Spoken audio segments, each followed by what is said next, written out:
નમસ્કાર દર્શક મિત્રો, હું છું ભાઈ મસદ્દી અને આપ નિહાળી રહ્યા છો હમ ટીવી ભરૂચ ન્યૂઝ। હવે નિહાળીશું આજના મુખ્ય સમાચારો। ભરૂચના ખેડૂતોએ વિવિધ પ્રશ્ન અને વળતર સહિતની માંગણીઓને લઈને ટ્રેક્ટર રેલી કાઢતા પોલીસે તેઓને રોકતા ખેડૂતો રોષે ભરાયા હતા। સરકારના માંગણીઓ અંગે વિચાર કરે અને યોગ્ય વળતર આપે તેવું રોષપૂર્વક જણાવ્યું હતું। ભરૂચ જિલ્લામાં હાઈ ટેન્શન લાઇનના સહિત વિવિધ પ્રશ્નોને લઈ જિલ્લાના અલગ અલગ તાલુકામાંથી ખેડૂતો દ્વારા ટ્રેક્ટર રેલીનું આયોજન કરવામાં આવ્યું હતું। મોટી સંખ્યામાં ખેડૂતો ટ્રેક્ટર સાથે ભરૂચ કલેક્ટર કચેરી ખાતે રજૂઆત કરવા નીકળ્યા હતા। આ દરમિયાન ભરૂચ તાલુકાનું થામ મનુબર ગામ વચ્ચે પોલીસે ટ્રેક્ટર રેલીને અટકાવી દેતા ખેડૂતો રોષે ભરાયા હતા। ખેડૂતોનો આક્ષેપ હતો કે તેમને કંપનીની ખાનગી બસમાં બેસાડી ભરૂચ લઈ જવાની વ્યવસ્થા કરવામાં આવી રહી છે, જેને ખેડૂતો સ્વીકારશે નહીં। ખેડૂતોનું કહેવું છે કે તેઓ પોતાના ટ્રેક્ટર સાથે જ ભરૂચ પહોંચી કલેક્ટરને રજૂઆત કરવા માંગે છે। ખેડૂતોએ વધુ જણાવ્યું હતું કે Delhi Mumbai express way, bullet train સહિતની વિવિધ વિકાસલક્ષી કામગીરી દરમિયાન ખેતરોના વરસાદી પાણીના નિકાલ માટે યોગ્ય વ્યવસ્થા કરવામાં આવી નથી, જેના કારણે વરસાદ બાદ ખેતરોમાં પાણી ભરાઈ રહેતા પાકને નુકસાન થઈ રહ્યું છે અને ખેડૂતોની હાલત કફોડી બની છે। આ ઉપરાંત જમીન સંપાદન અને વળતર મામલે સરકાર દ્વારા બનાવવામાં આવેલા હાલના નિયમો અંગે ખેડૂતોમાં નારાજગી છે। ખેડૂતોની માંગ છે કે હાલનો નિયમમાં ફેરફાર કરી નવા નિયમો મુજબ યોગ્ય અને પૂરતું વળતર આપવામાં આવે। ભરૂચ જિલ્લાના વિવિધ તાલુકામાંથી નીકળેલી રેલી ભરૂચ શહેરથી આશરે 10 કિલોમીટર દૂર અટકાવી દેવામાં આવતા ખેડૂતો રોષ જોવા મળ્યો હતો। ખેડૂતો દ્વારા આજે ભરૂચ જિલ્લા કલેક્ટરને આવેદનપત્ર પણ પાઠવવા માટે રજૂઆત કરવામાં આવનાર છે। ત્યારે આ મામલે ખેડૂત અગ્રણી એવા નોફલ પટેલ તેમજ ખેડૂત અગ્રણી નરેન્દ્ર પટેલ દ્વારા આજે પોલીસની કાર્યવાહી સામે પોતાનો રોષ વ્યક્ત કર્યો હતો અને પોતાની માંગણી યોગ્ય હોવાથી તેમની ટ્રેક્ટર સાથે જ ભરૂચ કલેક્ટર કચેરી ખાતે જવા દેવામાં આવે તેવી માંગણી કરી નાખી હતી। ભરૂચ જિલ્લાના 6 તાલુકામાંથી ખેડૂતો પોતાની અલગ અલગ માંગો લઈને રોડ પર ઉતરેલા છે અને ખેડૂતોની જે બીજી માંગો છે કે હાઈ ટેન્શનનો પ્રશ્ન હોય, ખેતરમાં પાણી ભરવાનો પ્રશ્ન હોય, માપણીનો પ્રશ્ન છે, ખાતરનો પ્રશ્ન છે, આવા બધા જે અલગ અલગ માંગો લઈને અમારા જિલ્લાના ખેડૂતો રોડ પર ઉતરેલા છે અને 80 થી 90 ટ્રેક્ટરો છે અને પોલીસ ટ્રાફિકનું બહાનું આપીને ટ્રેક્ટરોને ડાયવર્ટ કરી રહી છે, રેલીને તોડવાનો પ્રયાસ થઈ રહ્યો છે, જેનો અમે ખર્ચ વિરોધ કરીએ છીએ। પોલીસ દ્વારા વાહનની વ્યવસ્થા કરવામાં આવી છે। એમાં અદાણી આદિત્ય બિરલા ગ્રુપ લખેલી બસ છે, એ બસનો અમે બહિષ્કાર કરીએ છીએ। ટ્રેક્ટરો ખેડૂતો ચાલતા જશે, ટ્રેક્ટરમાં જશે અથવા આઈસરમાં જશે, ટ્રકમાં જશે, પણ અદાણીના બસમાં ટ્રેક્ટરો અમારા ખેડૂતો જવા નથી। અમારા હાઈ ટેન્શનનો જે પ્રશ્ન છે એની માંગ છે, જેમાં ખેતરમાં પાણી ભરાય છે એની સમસ્યા છે, આવી વિવિધ પ્રશ્નો લઈને અમારા ખેડૂતો રોડ પર ઉતરેલા છે। તો ગાંધી ચિંધ્યા માર્ગે આનાથી બમણી તાકાતમાં અમે ઉતરીશું। હું હવેલી વાલા સાનિયા આજે આ ખેડૂતનું સમર્થન આપવા માટે આવી છું, કારણ કે આ પ્રશ્ન ફક્ત ખેડૂતોનો નથી, આ પ્રશ્ન આપણા યુવાધનનો છે, આપણા ભારત દેશની જમીનોનો છે અને આ આપણા ભવિષ્યનો સવાલ છે। તેથી હું એક યુવાન તરીકે, એક ખેડૂતની દીકરી તરીકે આજે આ સમર્થનમાં આવી છું, કારણ કે 4 જુલાઈ 2026ના રોજ જે વીજ વિભાગનો ઠરાવ પસાર કરવામાં આવ્યો તે ખેડૂતોના હિતમાં નથી અને ભારત સરકાર વિકાસના નામે જે વિનાશ કરી રહી છે, કે ખેડૂતોની જમીનોને નુકસાન પહોંચાડે છે, જે હાઈવેઝ બનાવવામાં આવે છે, જે ડીએફસી પ્રોજેક્ટ્સ ચાલી રહ્યા છે, તે વિકાસના નામે તેઓ વિકસિત ભારત 2047નું સ્વપ્ન બતાવે છે, પરંતુ તેના નામ ઉપર જમીનોમાં પાણી ભરાય છે અને ખેડૂતોની જમીનમાં ખૂબ જ નુકસાન પહોંચી રહ્યું છે। તેથી અમારી માંગણીઓ ભારત સરકારને એટલી જ છે કે અમારી જમીનોના હક અમને મળે અને તેમાંથી જે કરોડો ઔદ્યોગિકરણ દ્વારા તેમાંથી જે કરોડો રૂપિયાનો નફો થાય છે એમાં ભાગીદારી ખેડૂતોને પણ મળે, એવી જ અમારી અપીલ છે। અને આ અમારી અપીલને સરકાર નહીં સાંભળે તો અમે આજે ભરૂચ સુધી જઈએ છીએ, આવતીકાલે ગાંધીનગર સુધી જઈશું અને નહીં પહોંચાય તો દિલ્હી સુધી પણ જઈશું અને પ્રધાનમંત્રી આવાસ સુધી પણ પહોંચી શકીએ છીએ। સરકાર દ્વારા એવું કહેવામાં આવે છે કે ખેડૂતોના હિતમાં ઘણી બધી યોજનાઓ અમલમાં મૂકવામાં આવી છે, પણ એ યોજનાઓનો અમે શું કરીએ જ્યારે અમારી પાસે જમીન જ ના હોય? તો બેઝ એ જમીન છે, જો જમીનમાં જ નુકસાન પહોંચી જાય તો તમે ટ્રેક્ટર આપો, તમે બીજા બધા નફા આપો, તેનું શું કરીએ? અને તમે નફાના નામ પર મહિનામાં 2000 રૂપિયા આપો તો એનાથી દેશ નહીં ચાલે ને, 2000 રૂપિયાથી અન્ન નહીં પહોંચી શકે દેશના પેટમાં। તમે જોઈ શકો છો આજે ભરૂચ જિલ્લાના ખેડૂતો, એક ભારત દેશ ખેડૂત પ્રધાન દેશ છે અને ખેડૂતોને રસ્તા પર ઉતરી આવવું પડે છે। આ કેટલી સરકારની નાકામી કહેવાય। સરકાર એવું કહે છે અમે ખેડૂતોની સરકાર છે, પણ ખેડૂતોની સરકાર નહીં, સરકાર કંપનીઓની અને ગુલામીની સરકાર છે અને ખેડૂતો આજે યોગ્ય રજૂઆત કરવા માટે કલેક્ટરશ્રીને આવેદનપત્ર આપવા જવા માટે જાય છે, ત્યારે એક પોલીસ પ્રશાસન એક ભાજપનો દલાલ બનીને આજે ખેડૂતોની અટકાયત કરવામાં આવે છે અને રોકવામાં આવે છે. એ ખેડૂત ક્યારેય સાચી નહીં લે ને આવનારા સમયમાં ખેડૂત ગાંધી ચિંધ્યા માર્ગે આંદોલન કરશે ને કરશે. આજે ખેડૂતોના મહામૂલી જમીનમાં જે વીજ ટાવર લાઈનો જાય છે તેની યોગ્ય વળતર અને સારામાં સારું વળતર મળે એની માટે આ યોગ્ય રજૂઆત કરવા માટે કલેક્ટરશ્રીને આવેદનપત્ર આપવા જઈએ છીએ. ત્યારે અમારી પોલીસ, આ સરકારની પોલીસ અને ભાજપની દલાલ પોલીસ તે ખેડૂતોની અટકાયત કરે છે. અને પ્રાઇવેટ, જો તમે આ બસ અદાણીની બસમાં, જો ખેડૂતોને અદાણીની બસમાં લઈ જાય છે આ પોલીસ. આગળ જો નિરાકરણ નહીં આવે આ રજૂઆત કરવાથી, જો ગાંધી ચિંતા માર્ગે અમે શાંતિમાં જ મારીએ, હિંસામાં માનતા નથી. અમે ગાંધી ચિંતા માર્ગે જ આંદોલન કરીશું અને સરકારીને પગમાં પડાવીને ઝુકાઈશું. આમોદ જંબુસર તાલુકાના ખેડૂતો આજે ભરૂચ ખાતે ટ્રેક્ટર રેલીમાં જોડાવા આવતા તેઓને કડોદ નજીક જ પોલીસે રોકી દેતા ખેડૂતો રોષે ભરાયા હતા. આમોદ જંબુસર વિસ્તારમાં પાવર ગ્રીડ પ્રોજેક્ટના વિરોધમાં આજે ખેડૂતો દ્વારા ભવ્ય ટ્રેક્ટર રેલી યોજવામાં આવી હતી. આમોદની રેવા સુગરના કમ્પાઉન્ડ ખાતેથી મોટી સંખ્યામાં ખેડૂતો ટ્રેક્ટર સાથે ભરૂચ તરફ રવાના થયા હતા. પાવર ટ્રાન્સમિશન લાઇન અને ટાવર માટેના ખેડૂતોની જમીનના ઉપયોગ સામે તેમજ યોગ્ય અને ન્યાયસંગત વળતરની માંગ સાથે ખેડૂતો દ્વારા રેલીનું આયોજન કરવામાં આવ્યું હતું. ખેડૂતોનો આક્ષેપ છે કે તેમની જમીનનો ઉપયોગ કરવામાં આવી રહ્યો છે, પરંતુ તેના બદલામાં મળતું વળતર જમીનની વાસ્તવિક કિંમત અને ખેડૂતોની માંગની સરખામણીએ યોગ્ય નથી. પાવર ટ્રાન્સમિશન લાઇન અને ટાવરના વળતર મુદ્દે સરકાર દ્વારા તાજેતરમાં પરિપત્ર જાહેર કરવામાં આવ્યો છે. જોકે ખેડૂતો દ્વારા આ પરિપત્ર સામે પણ અસંતોષ વ્યક્ત કરી વધુ યોગ્ય અને પૂરતું વળતર આપવાની માંગ કરવામાં આવી રહી છે. આ માંગણીઓને લઈને ખેડૂતો ભરૂચ જિલ્લા કલેક્ટર કચેરી ખાતે આવેદનપત્ર પાઠવવા માટે ટ્રેક્ટર સાથે આગળ વધી રહ્યા હતા. દરમિયાન રેલી કેલોદ નજીક મંદિર પાસે પહોંચતા ટ્રેક્ટરોને પાર્કિંગ મુદ્દે પોલીસે રેલી રોકી હતી. પોલીસ દ્વારા ટ્રેક્ટરોને આગળ જતા અટકાવવામાં આવતા ખેડૂતોમાં નારાજગી જોવા મળી હતી અને થોડા સમય માટે સ્થળ પર વાતાવરણ ગરમાયું હતું. ટ્રેક્ટરો રોકાતા માર્ગ પર થોડા સમય માટે ટ્રાફિક જામની સ્થિતિ પણ સર્જાઈ હતી. ઘટનાની જાણ થતા આમોદ પીઆઈ સહિત આમોદ જંબુસરના ડીવાયએસપી પીએલ ચૌધરી પણ સ્થળ ઉપર પહોંચ્યા હતા. પોલીસ અધિકારીઓની હાજરીમાં ખેડૂતો સાથે સમજાવટ કરવામાં આવી હતી. બાદમાં સ્થિતિ થાળે પડી હતી અને ખેડૂતો પોતાના ટ્રેક્ટર રેલી સાથે આગળ રવાના થયા હતા. રેલીને ધ્યાનમાં રાખીને પોલીસ દ્વારા અગાઉથી ચુસ્ત પોલીસ બંદોબસ્ત ગોઠવવામાં આવ્યો હતો અને કાયદો વ્યવસ્થા જળવાઈ રહે તે માટે સમગ્ર સ્થિતિ પર નજર રાખવામાં આવી હતી. મહત્વનું છે કે ગુજરાતના વિવિધ વિસ્તારોમાં પાવર ટ્રાન્સમિશન લાઇન અને ટાવર માટે જમીનનો ઉપયોગ તથા વળતર મુદ્દે ખેડૂતો દ્વારા વિરોધ કરવામાં આવી રહ્યો છે. ત્યારે આમોદમાં યોજાયેલી આ ટ્રેક્ટર રેલીમાં પણ ખેડૂતોનો આક્રોશ જોવા મળ્યો હતો. હવે ખેડૂતોની યોગ્ય વળતરની માંગ અને તેમની રજૂઆત અંગે સરકાર તથા વહીવટી તંત્ર દ્વારા શું નિર્ણય લેવામાં આવે છે તેના પર સૌ કોઈની નજર છે. નમસ્કાર, મારું નામ હરિરામ સુરેશભાઈ પટેલ. અમે આજરોજ ભરૂચ જિલ્લા તમામ ખેડૂતો કલેક્ટર ઓફિસે આવેદનપત્ર આપવા જઈ રહ્યા છે. કારણ કે 4/8/2026ના રોજ જે ગુજરાત સરકાર દ્વારા પરિપત્ર બહાર પાડવામાં આવ્યો છે 765 કેવીની જે વીજ લાઇન જાય છે પાવર ગ્રીડ કંપનીની, તે બાબતે ખેડૂતો જોડે જે અન્યાય થાય છે એ બાબતે આજે અમે સમગ્ર ભરૂચ જિલ્લાના ખેડૂતો કલેક્ટર ઓફિસે કલેક્ટર સાહેબને આવેદનપત્ર આપવા જઈ રહ્યા છે. અમે દરેક તાલુકાના ખેડૂતો, અમે આમોદ તાલુકાના જંબુસર તાલુકાના ખેડૂતો ભેગા થઈને દયાદરા પહોંચીશું. દયાદરાથી સમગ્ર ભરૂચ તાલુકો, આમોદ, જંબુસર, વાગરા એક સાથે લાઇનમાં ભરૂચ કલેક્ટર ઓફિસે પહોંચશે. હું જંબુસર તાલુકો અણકી રહેવાસી છું.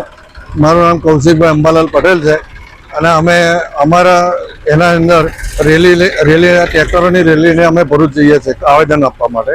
કિરીટભાઈ નગીનભાઈ પટેલ, મુકામ પોસ્ટ અંથી, રહેવાસી અંથીના છે અને ટ્રેક્ટર રેલીમાં ભરૂચ જઈએ છે. અમારો ટાવરનું વળતર માંગવા માટે એ કરેલું છે, એમાં જઈએ.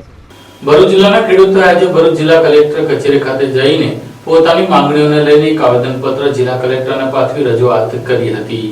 ભરૂચ જિલ્લા ખેડૂત આગેવાનો દ્વારા આજે મોટી સંખ્યામાં ખેડૂતોની ઉપસ્થિતિમાં જિલ્લા કલેક્ટરને આવેદનપત્ર પાઠવવામાં આવ્યું હતું. જિલ્લાના વિવિધ વિસ્તારોમાંથી ખેડૂતો અને આગેવાનો એકત્ર થઈને કલેક્ટર કચેરી ખાતે પહોંચ્યા હતા. દરમિયાન ખેડૂત આગેવાનોએ ખેડૂતોને લાગતા વિવિધ પ્રશ્નો અને માંગણીઓ અંગે જિલ્લા કલેક્ટર સમક્ષ વિગતવાર રજૂઆત કરી હતી. ખેડૂતોના હક્કો, ખેતીને લાગતા પ્રશ્નો તેમજ વિવિધ પડતર માંગણીઓ અંગે તંત્ર દ્વારા ગંભીરતાપૂર્વક વિચારણા કરી યોગ્ય નિરાકરણ લાવવામાં આવે તેવી માંગ કરવામાં આવી હતી. મુખ્યત્વે ભરૂચ જિલ્લાના ખેડૂતોના ખેતર ખેતરોમાંથી પસાર થતા પાવર ગ્રીડ લાઇનમાં ખેડૂતોને યોગ્ય વળતર મળે તેવી માંગ કરવામાં આવી છે. તાજેતરમાં સરકાર દ્વારા જાહેર કરવામાં આવેલા નવા પરિપત્ર સામે પણ ખેડૂતોમાં નારાજગી યથાવત જોવા મળી હતી. ખેડૂતો આગેવાનોના જણાવ્યા મુજબ ખેડૂતોના પ્રશ્નોનું સમયસર નિરાકરણ આવે અને તેમની જરૂરી રાહત મળે તે માટે વહીવટી તંત્ર દ્વારા યોગ્ય કાર્યવાહી કરવામાં આવે તે જરૂરી છે તેમ તેમણે ઉમેર્યું હતું. આ કાર્યક્રમ દરમિયાન મોટી સંખ્યામાં ખેડૂતો અને આગેવાનો ઉપસ્થિત રહ્યા હતા. ખેડૂતોની મોટી સંખ્યામાં હાજરીને ધ્યાનમાં રાખીને કોઈ અનિચ્છનીય બનાવ ન બને અને કાયદો અને વ્યવસ્થાની સ્થિતિ જળવાઈ રહે તે માટે પોલીસ બંદોબસ્ત ગોઠવવામાં આવ્યો હતો. પોલીસ દ્વારા કલેક્ટર કચેરી ખાતે પણ ચુસ્ત પોલીસ બંદોબસ્ત ગોઠવી દેવામાં આવ્યો હતો. ભરૂચ નગરપાલિકાના વિપક્ષના નગરસેવકોએ આજે શ્રાવણ માસ અને ઈદ મિલાદના તહેવારોને લઈને રસ્તા પર સફાઈ કરવામાં આવે, સ્ટ્રીટ લાઇટો ચાલુ કરવામાં આવે તેમજ ઉભરાતી ગટરોને સાફ કરવાની માંગણી કરતી રજૂઆત ચીફ ઓફિસરને કરી હતી. ભરૂચ નગરપાલિકાના વિપક્ષના સભ્યોએ મુખ્ય અધિકારીને આવેદનપત્ર સુપરત કરી આગામી ઈદે મિલાદુન્નબીના જુલુસ અને શ્રાવણ માસ દરમિયાન યોજાનારા છડી મોહરમના મેળા સહિતના ધાર્મિક કાર્યક્રમો પૂર્વે જરૂરી નાગરિક સુવિધાઓ તાત્કાલિક સુદ્ધર કરવાની માંગ કરી છે. વિપક્ષના સભ્યો શમશાદ અલી સૈયદ, હેમેન્દ્ર કોઠીવાલા, ઝુબેર પટેલ, જિગ્નેશ બ્રહ્મભટ્ટ અને ઇમરાન પટેલ સહિતનાઓએ રજૂઆત કરી. વિપક્ષના સભ્યોએ જણાવ્યું હતું કે આગામી 26 ઓગસ્ટે ઈદે મિલાદુન્નબીનો જુલુસ યોજાનાર છે. આ ઉપરાંત શ્રાવણ માસમાં જન્માષ્ટમી અને છડી નોમ જેવા વિવિધ ધાર્મિક તહેવારો પણ ઉજવાશે. મોટી સંખ્યામાં લોકોની અવરજવર હોવાથી સ્વચ્છતા, માર્ગ વ્યવસ્થા, સ્ટ્રીટ લાઇટ અને ડ્રેનેજ સહિતની નાગરિક સુવિધાઓ યોગ્ય અને કાર્યરત હોવી અત્યંત જરૂરી છે. આવેદનપત્રમાં જુલુસ અને છડી નોમના મેળાના રૂટ પર વિશેષ સફાઈ કરાવી કચરાનો તાત્કાલિક નિકાલ કરવા પર ભાર મૂકવામાં આવ્યો હતો અને તમામ સ્ટ્રીટ લાઇટો કાર્યરત કરવા પણ માંગ કરાઈ હતી. વિપક્ષે એવી પણ રજૂઆત કરી હતી કે ધાર્મિક કાર્યક્રમો દરમિયાન કોઈ તાત્કાલિક સમસ્યા ઊભી થાય તો ઝડપી કામગીરી થઈ શકે તે માટે વીજળી, પાણી પુરવઠા અને સ્વચ્છતા વિભાગના કર્મચારીઓને સ્ટેન્ડ બાય રાખવામાં આવે. ખાસ કરીને 26 ઓગસ્ટના ઈદે મિલાદના જુલુસના તમામ નિર્ધારિત રૂટ તેમજ નાગરિકો દ્વારા રજૂઆતો કરાયેલા વિસ્તારોમાં સફાઈ, રોડ રસ્તા, સ્ટ્રીટ લાઇટ, ડ્રેનેજ અને ફોગિંગ સહિતની કામગીરી જુલુસ પૂર્વે પૂર્ણ કરવાની માંગ કરવામાં આવી છે. વિપક્ષે અપેક્ષા વ્યક્ત કરી હતી કે ઈદે મિલાદુન્નબીનો જુલુસ તેમજ શ્રાવણ માસના ધાર્મિક તહેવારો શાંતિપૂર્ણ, સુવ્યવસ્થિત અને સૌહાર્દપૂર્ણ વાતાવરણમાં યોજાય તે માટે નગરપાલિકા તંત્ર દ્વારા તમામ કામગીરીને પ્રાથમિકતા આપી સમયસર પૂર્ણ કરવામાં આવશે. ઈદે મિલાદુન્નબીના જુલુસ તેમજ શ્રાવણ માસ દરમિયાન જન્માષ્ટમી અને છડી નોમના તહેવારો આવી રહ્યા છે. તે બાબતે આજરોજ વિપક્ષના સભ્યો દ્વારા નગરપાલિકાના ચીફ ઓફિસર શ્રીને રજૂઆત કરવામાં આવેલી છે કે તાત્કાલિક ધોરણે જે જુલુસ અને છડી નોમના જે રૂટ છે એ રૂટના ઉપર પેચવર્કની કામગીરી તાત્કાલિક શરૂ કરવામાં આવે, કેમ કે રૂટના ઉપર ખાસી જગ્યાએ રસ્તાઓ ખરાબ છે. તે માટે રૂટના ઉપર જ્યારે જુલુસ અને છડી નોમની યાત્રા નીકળશે ત્યારે લોકોને તકલીફ ના થાય તે માટેની પેચવર્કની કામગીરી સાથે સાથે સફાઈ કામગીરી નિયમિત કરવામાં આવે, કેમ કે આજે શહેરના અંદર તમામ વિસ્તારોના અંદર તમે જોઈ રહ્યા છો કે કચરાના ઢગલાઓ જોવાઈ રહ્યા છે. તહેવારોના અંદર જ્યારે ધાર્મિક તહેવારો ઉજવાતા હોય ત્યારે સફાઈ કામગીરી નિયમિત થાય તે હેતુથી તેમજ જે વૃક્ષો રોડના ઉપર છે એ વૃક્ષોની જે નડતરરૂપ ડાળીઓ છે એ ડાળીઓને કટ કરવામાં આવે. એની સાથે સાથે ફોગિંગ મશીન અને જે DDT પાવડરની દવાઓ છાંટવામાં આવે તમામ વિસ્તારોના અંદર. એની સાથે સાથે નિયમિત ધાર્મિક સ્થળો પર પાણી, જે પીવાનું પાણી છે તે પાણી નિયમિત આવે. એની સાથે કહી શકાય કે આપણે જે ધાર્મિક સ્થળોના ઉપર ફોક્સની જરૂર છે, યાત્રાના ઉપર એક્સ્ટ્રા જે લાઇટો છે એ લાઇટની ફોક્સની જરૂર છે, ત્યાં ફોક્સ લાઇટો ઊભી કરવામાં આવે તે માટેની આજે નગરપાલિકાના વિપક્ષના સભ્યો તરફથી ચીફ ઓફિસરશ્રીને રજૂઆત કરવામાં આવેલી છે અને ચીફ ઓફિસર સાહેબે અમે બાંયધરી આપેલી છે કે ટૂંક સમયમાં 1-2 દિવસમાં આ કામગીરીની શરૂઆત કરવામાં આવશે.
क्या आप अपनी ड्रीम जॉब सर्च कर रहे हैं? तो आपका वेट हुआ खत्म। हमारी कंपनी IICL में है कुछ amazing job openings. IICL are hiring PHP developer, Data analytics, UI UX graphics designer, Node.js developer, WordPress developer. From all over Gujarat. तो देर किस बात की, अप्लाई करें अभी और बने हमारी डायनामिक टीम का हिस्सा। विजिट करें हमारी वेबसाइट www.iiclindia.com/career या मेल करें अपना रेज्यूमे iiclindia06@gmail.com पर। हमारी टीम में आपको मिलेगा एक इनोवेटिव और क्रिएटिव एनवायरनमेंट ताकि आपकी स्किल्स हमेशा अपडेटेड रहे। Freshers can also apply. Contact now on 7041542766. Ankleshwar Hansot પંથકમાં ખેડૂતો પાવર ગ્રીડ લાઇન માટે થનારા જમીન સંપાદનના વિરોધમાં ટ્રેક્ટર રેલી યોજી હતી, જેને લઈને પોલીસે તેઓને અટકાવતા તેઓએ રસ્તા ઉપર જ ધરણાનો કાર્યક્રમ કરી નાખ્યો હતો. પોલીસ સાથે તેઓનું ઘર્ષણ થયું હતું. અંકલેશ્વર અને હાંસોટ પંથકના ખેડૂતો દ્વારા પાવર ગ્રીડ લાઇન માટે થનારા જમીન સંપાદનના વિરોધમાં મંગળવારે વિશાળ ટ્રેક્ટર રેલી યોજાઈ. ખેડૂતો પોતાની પડતર માંગણીઓ અંગે ભરૂચ જિલ્લા કલેક્ટરને રજૂઆત કરવા જઈ રહ્યા હતા, ત્યારે પોલીસે રેલીને અટકાવતા ખેડૂતોને પોલીસ વચ્ચે સંઘર્ષ ઘર્ષણ સર્જાયું. પોલીસે રેલી રોકતા રોષે ભરાયેલા ખેડૂતો અંકલેશ્વર ભરૂચ માર્ગ પર બેસી જઈ ચક્કાજામ કર્યો. પરિણામે માર્ગ ઉપર આશરે 2 થી 3 કિલોમીટર સુધી વાહનોની લાંબી કતારો લાગી. વાહન વ્યવહાર કલાકો સુધી ખોરવાતા વાહન ચાલકોને ભારે હાલાકીનો સામનો કરવો પડ્યો. ખેડૂતોની મુખ્ય માંગ પાવર ગ્રીડ લાઇન માટે સંપાદિત કરવામાં આવતી જમીન અને તેની અસરગ્રસ્ત મિલકતોનું યોગ્ય તથા પૂરતું વળતર આપવાની છે. ખેડૂતોનો આક્ષેપ છે કે વળતર અંગે અગાઉ જાહેરાતો કરવામાં આવી હોવા છતાં જમીન માલિકોની માંગણીઓનું સંતોષકારક નિરાકરણ હજુ સુધી નથી આવ્યું. ખેડૂતોએ વહીવટી તંત્ર સમક્ષ પાવર ગ્રીડ લાઇન માટે લેવાતી જમીનનું વ્યાજબી મૂલ્યાંકન કરી યોગ્ય વળતર ચૂકવવાની માંગ કરી છે. સાથે ચીમકી આપી છે કે તેમની માંગણીઓનો વહેલી તકે ઉકેલ નહીં આવે તો આગામી દિવસોમાં આંદોલનને વધુ ઉગ્ર બનાવવામાં આવશે. રેલી અને ચક્કાજામને પગલે અંકલેશ્વર ભરૂચ માર્ગ ઉપર સર્જાયેલી ટ્રાફિક વ્યવસ્થાને કારણે પોલીસ દ્વારા વાહન વ્યવહાર પૂર્વવત કરવા પ્રયાસો હાથ ધરવામાં આવ્યા હતા. મુખ્ય માંગણીમાં સરકારશ્રીએ જે 4/7/26ના રોજ એક પરિપત્ર બહાર પાડી અને ખેડૂતોને લોલીપોપ આપવાનો પ્રયત્ન કરેલો છે, પણ ખેડૂત એટલા કંઈ કાચા દાંતના નથી કે એ લોલીપોપ ચાવી લે.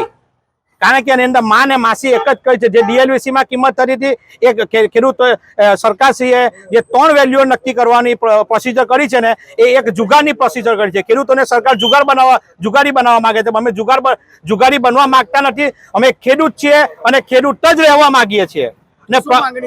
અમારી માંગણી છે કે જે ડ્રો સિસ્ટમ કરી છે, ડ્રો સિસ્ટમ નહીં, જે કેન્દ્ર સરકારની ગાઈડલાઈન છે કે ફક્ત ખેડૂતનો વેલ્યુઅર અને પાવર ગ્રીડનો વેલ્યુઅર, ત્રીજો વેલ્યુઅર એડ કરવાનો થતો નથી. અને એની અંદર અમારી કિંમત છે, જમીન અમારી છે, રાખના પ્રાઇવેટ કંપની છે પાવર ગ્રીડ, તો સરકાર શા માટે ઇન્ટરફિયર કરે છે? અંદર કંપની નેગોશિએશન અમે કરીશું, અમારી જમીનનો ભાવ અમે નક્કી કરીશું. સરકારને શા માટે? ને અને જે કંઈ સરકારને ખેડૂતને ચૂકવવામાં આવશે એમાં સરકારની તિજોરી પર તો કોઈ બોજો પડવાનો નથી, કારણ કે એ જે ચૂકવણી કરશે એ પાવર ગ્રીડ કંપની કરશે. ક્યાં સરકારને પોતાના ખજાનામાંથી આપવાનું છે? ઉલટું સરકારને ફાયદો ટેક્સ રૂપી GST રૂપી થવાનો છે. જયેશ દેલાડ, ખેડૂત આગેવાન. આજે સમગ્ર ભરૂચમાં જે વીજ પાવર લાઈન જઈ રહી છે એના માટે અમે આવેદનપત્ર અને ખાસ કરી તિરંગા યાત્રા લઈને કલેક્ટરશ્રીને અમે આવેદનપત્ર આપવા જઈ રહ્યા હતા. પણ જે રીતે ખેડૂતો અમારી સાથે પોલીસ ઘર્ષણ કરી રહી છે અને ખાસ કરીને રેલીની પરવાનગી છે, ત્યાર પછી જે રીતે મનમાની કરે તમે જો તો ઉદ્યોગો, ખેડૂતોના ઉદ્યોગની વિકાસની જે વાર્તા સરકાર કરી રહી છે એનો અમે વિરોધ કરી રહ્યા છીએ. અમારી મહામૂલી જમીન મીટરના 50-100 રૂપિયા મીટરના ભાવે લઈ લાવવાની વાત સરકાર કરી રહી છે એનો અમે વિરોધ કરી રહ્યા છીએ. અને આવનાર દિવસોમાં જમીનની બજાર કિંમતના 4 ગણા જ્યાં સુધી વળતર ન મળે ત્યાં સુધી આ વીજ ટાવર થાંભલા અમે લાખવા દેવાના નથી. એની સાથે આવેદનપત્ર આપવા જઈ રહ્યા છે. આ સરકારે જે નવો પરિપત્ર જાહેર કર્યો, હું ગુજરાત સરકારના તમામ નેતાઓને, સત્તા પક્ષને કહેવા માંગુ છું, જો તમે કહેતા હોય કે આ નવો પરિપત્ર ખેડૂતના ફાયદામાં છે તો આવે ખેડૂતોની સામે નવા અને જૂના પરિપત્ર વચ્ચે તફાવત જણાવે. બિલકુલ તફાવત નથી. જ્યારે ખેડૂતને ખબર પડી કે જૂના પરિપત્ર પ્રમાણે, જંત્રી પ્રમાણે જે ભાવ ખેડૂતને મળતો તો એ જ ભાવ નવા પરિપત્ર પ્રમાણે મળે છે. લાંબો કશું ફેરફાર છે નહીં. ખાલી ખેડૂતને આ કાનથી ઓલા કાન પકડાવ્યા છે. જો સરકારના કૃષિ મંત્રી એમ કહેતા હોય કે નવા પરિપત્રમાં ખેડૂતને ફાયદો છે તો સાબિત કરી બતાવે. હવે ખાલી હવામાં વાત નહીં, જમીન ઉપર આવીને ખેડૂતને સાબિત કરી દેખાડે કે ખેડૂતને નવા પરિપત્રમાં ફાયદો છે. જય જવાન, જય કિસાન. રાષ્ટ્રીય ગ્રામ સ્વરાજ અભિયાન અંતર્ગત જિલ્લા પંચાયત, તાલુકા પંચાયતના નવા નિમાયેલા પદ અધિકારીઓ માટે ક્ષમતા નિર્માણ તાલીમ કાર્યક્રમનું આયોજન અંકલેશ્વર ખાતે કરવામાં આવ્યું હતું. રાષ્ટ્રીય ગ્રામ સ્વરાજ અભિયાન અંતર્ગત ભરૂચ જિલ્લા પંચાયત તથા જિલ્લાની તમામ તાલુકા પંચાયતોના નવનિયુક્ત સભ્યો અને પદાધિકારીઓ માટે ક્ષમતા નિર્માણ તાલીમ કાર્યક્રમનું આયોજન અંકલેશ્વર જીઆઈડીસી સ્થિત ઉદ્યોગ મંડળ ઓડિટોરિયમ ખાતે કરવામાં આવ્યું. કાર્યક્રમમાં ભરૂચના ધારાસભ્ય રમેશ મિસ્ત્રી, જંબુસર ધારાસભ્ય ડીકે સ્વામી તેમજ જિલ્લા પંચાયત પ્રમુખ ડિમ્પલ દાસ વિશેષ ઉપસ્થિત રહ્યા. તાલીમ કાર્યક્રમનો મુખ્ય હેતુ સ્થાનિક સ્વરાજની સંસ્થાઓને વધુ સશક્ત, જવાબદાર અને કાર્યક્ષમ બનાવવાનો રહ્યો. કાર્યક્રમ દરમિયાન પંચાયતી રાજ વ્યવસ્થાને વધુ અસરકારક બનાવવા, સુશાસન, સરકારની કલ્યાણકારી યોજનાઓ, વિકાસલક્ષી આયોજન તેમજ જનસહભાગિતા સહિતના વિવિધ મુદ્દાઓ અંગે નવનિયુક્ત સભ્યો અને પદાધિકારીઓને માર્ગદર્શન આપવામાં આવ્યું. આ પ્રસંગે જિલ્લા પંચાયતના ઉપપ્રમુખ અજીત વસાવા, અંકલેશ્વર તાલુકા પંચાયતના પ્રમુખ વિવેક ભરડીવાલા સહિત જિલ્લા અને તાલુકા પંચાયતના પદાધિકારીઓ ઉપસ્થિત રહ્યા હતા. જિલ્લાના તમામ જિલ્લા પંચાયતના અને તાલુકા પંચાયતના સભ્યોનું ટ્રેનિંગ કેમ્પનું આયોજન થયેલું છે. રાજ્ય સરકારના પંચાયત વિભાગ દ્વારા ભરૂચ જિલ્લા પંચાયત દ્વારા આજે સવારથી સાંજ સુધી જુદા જુદા વિષયો ઉપર રાજ્ય સરકારની કલ્યાણકારી યોજનાઓ, ભારત સરકારની અને રાજ્ય સરકારની જુદા જુદા પ્રકારની લોક ઉપયોગી યોજનાઓ, પંચાયત અધિનિયમ સહિતના વિવિધ પ્રકારના માર્ગદર્શનનો સત્રો દરમિયાન આજે અમારા તમામ તાલુકા જિલ્લા પંચાયતના સભ્યોને ટ્રેનિંગ આપવામાં આવશે. રાજ્ય સરકારના ટ્રેનર હિંમતભાઈ અને અમારા જિલ્લા પંચાયતના વરિષ્ઠ અધિકારીઓના માર્ગદર્શનથી મોટી સંખ્યામાં ભરૂચ જિલ્લાના તમામ જિલ્લા પંચાયત અને તાલુકા પંચાયતના સભ્યોની વિશેષ ઉપસ્થિતિમાં આ કાર્યક્રમનો શુભારંભ થયો છે. સાંજ સુધી આ કાર્યક્રમ ચાલશે. આખા ટ્રેનિંગ કાર્યક્રમ માટે હું તમામ સભ્યોને અને જિલ્લા પંચાયતના અધિકારીઓને, વિશેષ કરીને અમારા હિંમતભાઈ પરમાર રાજ્ય સરકારના જે ટ્રેનર છે એ પણ અહીંયા ઉપસ્થિત છે અને તમામ વિષયો ઉપર વિસ્તૃત માર્ગદર્શન કરવાના છે, જેનાથી આવનારા દિવસોમાં ભરૂચ જિલ્લાના ગ્રામીણ વિકાસને બહુ મોટો લાભ થવા જઈ રહ્યો. જે પરમાર, પંચાયત પ્રજ્ઞ, SIRD સ્પીપા અમદાવાદ. રાષ્ટ્રીય ગ્રામ સ્વરાજ અભિયાન અંતર્ગત જિલ્લા અને તાલુકા પંચાયતના સદસ્યશ્રીઓની આજની એક દિવસીય તાલીમ ભરૂચ ખાતે યોજાયેલ છે. ત્યારે પંચાયતી રાજ શાસન, ગ્રામ પંચાયત વિકાસ આયોજન, પંચાયતને મળતા ફંડો, જિલ્લા તાલુકા પંચાયતની સમિતિઓ, જિલ્લા તાલુકા પંચાયતનું ભંડોળ અને ગ્રામ પંચાયતના સામાજિક, આર્થિક, શૈક્ષણિક વિકાસને લગતી બાબતો, ભારત સરકાર અને રાજ્ય સરકારની વિકાસલક્ષી યોજનાઓ, માળખાકીય સુવિધાઓ માટે જુદા જુદા વિભાગ સાથે ભારતના બંધારણની અનુસૂચિ 11 મુજબની જે 29 બાબતો છે એ, અને એ સિવાય મારી દ્રષ્ટિએ મારું ગામ કઈ રીતે શ્રેષ્ઠ બને એ બાબતો આજની તાલીમનો વિષય રહેશે. અંકલેશ્વરના ભરૂચી નાકા નજીક આવેલા પૌરાણિક સ્વયંભૂ રત્નેશ્વર મહાદેવ મંદિર ખાતે શ્રાવણ માસ નિમિત્તે ભાતીગળ મેળો ભરાશે. અંકલેશ્વરના ભરૂચી નાકા નજીક આવેલા પૌરાણિક સ્વયંભૂ શ્રી રત્નેશ્વર મહાદેવ મંદિર ખાતે પવિત્ર શ્રાવણ માસ નિમિત્તે ભાતીગળ મેળાનું પુનઃ આયોજન કરવામાં આવ્યું છે. છેલ્લા 10 વર્ષથી બંધ રહેલો શ્રાવણ માસના સોમવારનો પરંપરાગત મેળો ફરી શરૂ થતા ભક્તોમાં આનંદની લાગણી જોવા મળી રહી છે. વર્ષોથી શ્રાવણ માસના દર સોમવારે મંદિર પરિસરમાં ભાતીગળ મેળો ભરાતો હતો, જેમાં લોકો પરિવાર સાથે ઉપસ્થિત રહી ધાર્મિક દર્શન ઉપરાંત મેળાની પરંપરાગત રોનકનો પણ આનંદ માણતા. જોકે છેલ્લા 10 વર્ષથી આ મેળો બંધ હતો. કાળક્રમે વિસરાતી જતી પ્રાચીન સંસ્કૃતિ અને લોક પરંપરાને પુનઃ જીવંત કરવાના પ્રયાસ રૂપે મંદિરના પૂજારી તથા આગેવાનો દ્વારા આ વર્ષે ભાતીગળ મેળો ફરી શરૂ કરવાનો નિર્ણય લેવામાં આવ્યો છે. મેળાના પુનઃ આયોજનથી ભક્તોને રત્નેશ્વર મહાદેવના દર્શન સાથે પરંપરાગત મેળાની રોનક માણવાનો અવસર મળી રહ્યો છે. મંદિરના મહંત પ્રકાશ જોશીએ જણાવ્યું છે કે વર્ષોથી બંધ રહેલી લોક પરંપરાને ફરી જીવંત કરવાનો પ્રયાસ કરવામાં આવ્યો છે અને ભક્તો મોટી સંખ્યામાં મેળાનો લાભ લે તેવી અપેક્ષા છે. આપણે ભરૂચ જિલ્લામાં જે અતિ પૌરાણિક મંદિરોમાં જેની ગણના થાય છે એવા શ્રી ભરૂચી નાકા સ્થિત આવેલ શ્રી રત્નેશ્વર મહાદેવ દાદાના પ્રાંગણમાં આજથી પ્રાચીન કાળથી ભાતીગળ મેળો જે આપણા સંસ્કૃતિમાં પરંપરાગત રીતે અહીંયા ભરૂચી નાકા સ્થિત રત્નેશ્વર મહાદેવ મંદિરે થતો હતો, પણ છેલ્લા અંદાજિત 10 થી 15 વર્ષથી આ લુપ્ત થઈ ગયો હતો. તો અમારો એક પ્રયાસ હતો કે આજથી આ મેળાનો પ્રારંભ કરીએ અને ફરીથી આપણી હિન્દુ સંસ્કૃતિ અને સંસ્કાર મુજબ આ ભાતીગળ મેળો ની શરૂઆત આપણે અહીંયા શ્રી રત્નેશ્વર મહાદેવ દાદાના મંદિરમાં કરી રહ્યા છે. તો એ દરમિયાન પણ અંકલેશ્વરની આજુબાજુની સમગ્ર જનતા અને આજુબાજુના ગામડાઓની પણ જનતા ખૂબ મોટી સંખ્યામાં અહીંયા મેળાનો લાભ લેતા હતા. તો ફરી એ જ પ્રમાણે આપણે ફરીવાર એ જ રીતના શ્રી રત્નેશ્વર મહાદેવ દાદાના મંદિરમાં ભાટીગઢ મેળાનું આયોજન દર શ્રાવણ મહિનાના સોમવારે કરવામાં આવશે. તો અંકલેશ્વરની ભાવિક ભક્તા તથા આજુબાજુના ગામની દરેક ભાવિક ભક્તાને જનતાને વિનંતી કે હવે આપણે દર શ્રાવણ મહિનાના સોમવારે ફરીવાર એ જ રીતના આપણે રત્નેશ્વર મહાદેવ દાદાના દર સોમવારે દિવ્ય શણગારના દર્શન સાથે રત્નેશ્વર મહાદેવ દાદા દરેક ભક્તોની મનોકામના પર પરિપૂર્ણ કરે છે. માટે આપ સર્વે ભાવિક ભક્તોને અને દર્શનનો લાભ લેવા તથા આપણા ભાટીગઢ મેળાના આનંદનો લાભ લેવા હું પ્રકાશ મહારાજ આપને નમ્ર અપીલ કરું છું. નર્મદા જિલ્લાના એકતાનગર ખાતે તારીખ 19 થી લઈને 24 ઓગસ્ટ દરમિયાન 38મી અખિલ ભારતીય પોસ્ટલ ચેસ ટુર્નામેન્ટનું આયોજન કરવામાં આવ્યું છે. નર્મદાના એકતાનગર ખાતે જીએસસી બેંક સહકાર ભવનના 19 થી 24 ઓગસ્ટ 2026 દરમિયાન 38મી Akhil Bharatiya postal chess tournament યોજાવા જઈ રહી છે. ગુજરાત ડાક પરિમંડળ અને વડોદરા ડાક પરિક્ષેત્રના આંગણે યોજાનારી રાષ્ટ્રીય કક્ષાની સ્પર્ધામાં આંધ્રપ્રદેશ, આસામ, બિહાર, દિલ્હી, મહારાષ્ટ્ર, તમિલનાડુ અને યજમાન ગુજરાત સહિત દેશના વિવિધ રાજ્યોમાંથી કુલ 18 ડાક પરિમંડળની ટીમો ભાગ લે છે. ચેસની રમત બુદ્ધિ, એકાગ્રતા અને રણનીતિ પર આધારિત હોવાથી અખિલ ભારતીય સ્તરની સ્પર્ધામાં ખેલાડીઓ વચ્ચે રોમાંચક મુકાબલો જોવા મળશે. આ ટુર્નામેન્ટ સ્વિસ સિસ્ટમ આધારિત રહેશે, જેમાં ટીમ ચેમ્પિયનશિપ ઉપરાંત વ્યક્તિગત ચેમ્પિયનશિપ પણ યોજાશે. ઉલ્લેખનીય છે કે ગત વર્ષે ગોવા ખાતે યોજાયેલી 37મી અખિલ ભારતીય પોસ્ટલ ચેસ ચેમ્પિયનશિપમાં પણ ખેલાડીઓ વચ્ચે ભારે રસાકસી જોવા મળી હતી અને ટીમ ઇવેન્ટમાં તમિલનાડુ ડાક પરિમંડળ ચેમ્પિયન બન્યું હતું. એકતાનગર ખાતે યોજાનારી 38મી ચેમ્પિયનશિપને લઈને આયોજકો દ્વારા તૈયારીઓને આખરી ઓપ આપવામાં આવી રહ્યો છે. गुजरात पोस्टल सर्कल खेलकूद बोर्ड और पोस्ट मास्टर जनरल वडोदरा के द्वारा आज केवड़िया कॉलोनी में एक विशेष आयोजन किया जा रहा है. 38वीं डाक अखिल भारतीय डाक शतरंज प्रतियोगिता का आयोजन किया जा रहा है, जो कि 19 तारीख से लेकर 24 तारीख तक रहेगी. इस अखिल भारतीय प्रतियोगिता के अंदर 16 राज्यों से टीम्स भाग ले रही हैं, विभाग के कर्मचारी भाग ले रहे हैं और 2 तरह की चैम्पियनशिप इसमें रखी गई है. टीम चैम्पियनशिप भी है और इंडिविजुअल चैम्पियनशिप भी है.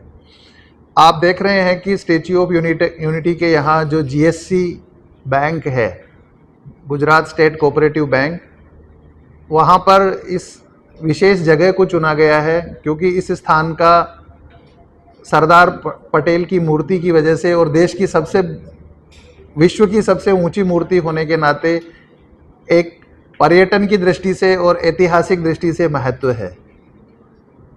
तो स्टैच्यू ऑफ यूनिटी के प्रांगण में जो इस खेलकूद प्रतियोगिता का आयोजन किया जा रहा है, हम ऐसी आशा करते हैं कि जैसे ये स्टैच्यू ऑफ यूनिटी का प्रतीक है, वैसे ही हमारे जो खेल भावना है वो भी एक तरह की एकता को बढ़ाने वाली है और एकता और प्रतिस्पर्धा दोनों को बढ़ाने वाली ये इवेंट साबित होगी, ऐसी हमारी शुभकामना है. सर, कितने राज्यों से कितनी प्रतियोगिता है? यहाँ पे अभी तक हमारे पास 16 राज्यों से 120 के करीब प्रतियोगी आ चुके हैं और गुजरात शामिल है उसी में 118. આ સાથે અમની ભરૂચના સમાચાર પૂર્ણ થાય છે. આવતીકાલે ફરી મળીશું. ત્યાં સુધી રજા આપશો. નમસ્કાર.